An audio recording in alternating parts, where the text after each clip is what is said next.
Welcome to the AFR Saints channel, where we provide you daily content on your favorite team, the New Orleans Saints. Do us a favor and hit that subscribe button. Be sure to leave your comments below and smash that like button. Who dat?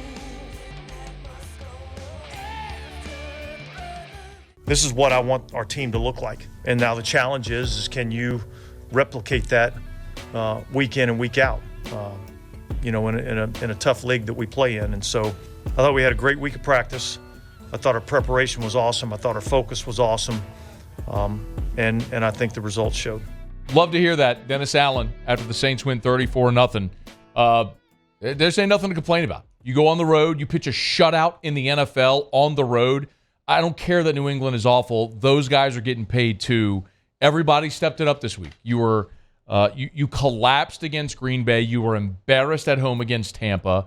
You could have allowed this thing to spiral on you on the road against New England, on the road again against Houston coming up, and then a short week against Tampa. This could have spiraled. It could have spiraled on you. And you went on the road, and you put on your big boy pants, and you went and whipped New England up and down the field. Didn't start great, but once Tyron got the pick six, the whole dynamic of the game changed. Matter of fact, Dennis Allen, we'll talk about Pete in a second. Dennis Allen was asked about Tyron's pick six and where it came in the game.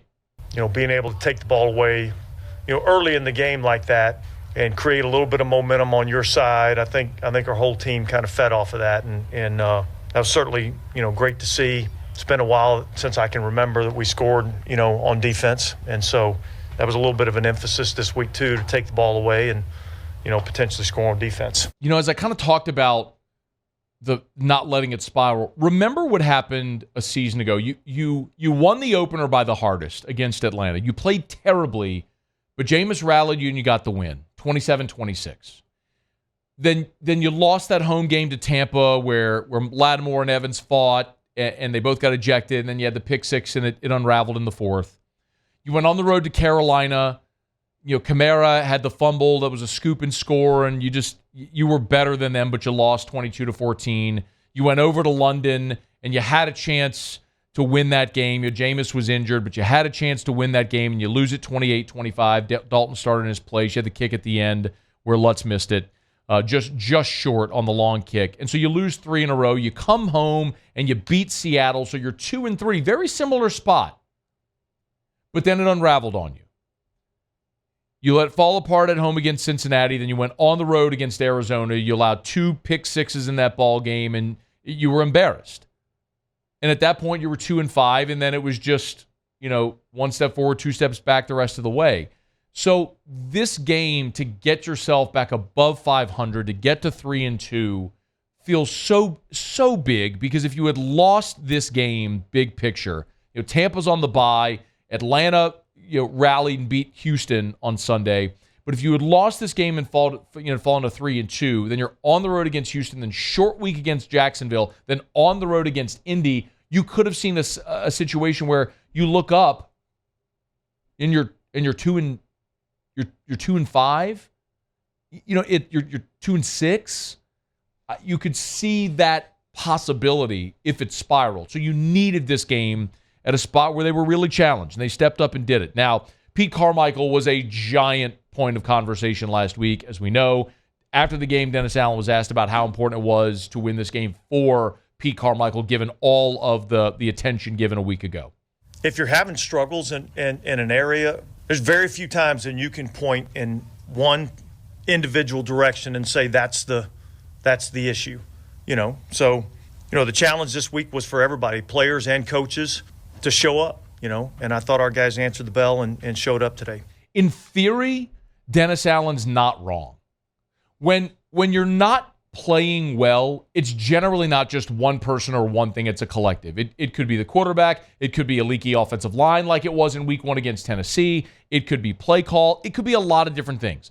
But the other part of this that's undeniable is your offense has been consistently inept. You scored 16 points at home against Tennessee. You went on the road and beat Carolina and scored 20. You scored 17 on the road at Green Bay, and one of those touchdowns was the punt return for a touchdown. So your offense only scored 10 points. You you were held out of the end zone at home by Tampa Bay. If you go to the end of last season, week 18 at home against Carolina, you lost 10-7. You lost 10-7 on your field. You won those 3 games against Atlanta, Cleveland, and Philly, but you scored 21 against Atlanta, 17 against Cleveland, 20 against Philly. The Monday Night Football loss against Tampa, you scored 16. You were shut out by the Niners, 13-0. I mean, go back to last November. Your point totals were 0, 16, 21, 17, 20, 7. Then you start this season going 16, 20, 17, 9. I mean, it's not like the reason there was so much conversation, has been, and deservedly so, about Pete Carmichael is it's not just one game. It's not like, well, you just put together a couple of back-to-back weeks where guys didn't play well. This goes back to the end of last season. So one game, Pete Carmichael isn't off the hook. And if we're being very clear, yes, you won 34-0. 17 points came off of turnovers. You barely put up 300 yards of offense. It was 304 was your total offensive number. Your defense allowed 156. You're going to win a lot of games in the NFL when you allow 156 yards and get a couple of takeaways, like the Saints did, or three takeaways in that game. You're going to win every game you play when you don't allow the other team to literally score a point. Derek Carr was also asked about Pete Carmichael and how important this win was for Pete Carmichael.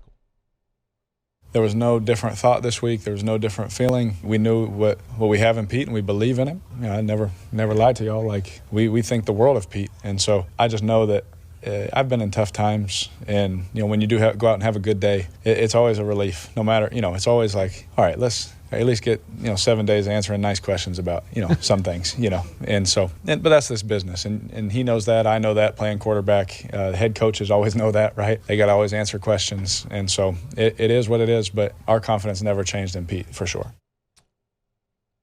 I don't know that I completely believe him, and I don't believe that game wholly erases it. Now you're going to go on the road and face the Texans, which are a middle-of-the-road defense in the NFL. The Texans are allowing 338 yards a game. So, yes, you have to go on the road, but in theory, this is a game where you should be able to go move the ball. Now, they're 11th in scoring defense, allowing just 20 points a game, the Texans are. But this is a game where you should be able to go move the ball and have some offensive success. So, look, DeMeco Ryans is a great coach, great defensive coach. Obviously had those great defenses in San Francisco as their defensive coordinators, now the head coach in Houston. But this should be an opportunity for you to go down to Houston, move the football, put some points on the board, beat a rookie quarterback who's playing very well. We've talked about C.J. Stroud, how well he's playing. But can you start to stack good performances? That's the real challenge now. Hey, thanks so much for watching. Please leave your comments. I love to interact. And be sure to hit the red subscribe button below.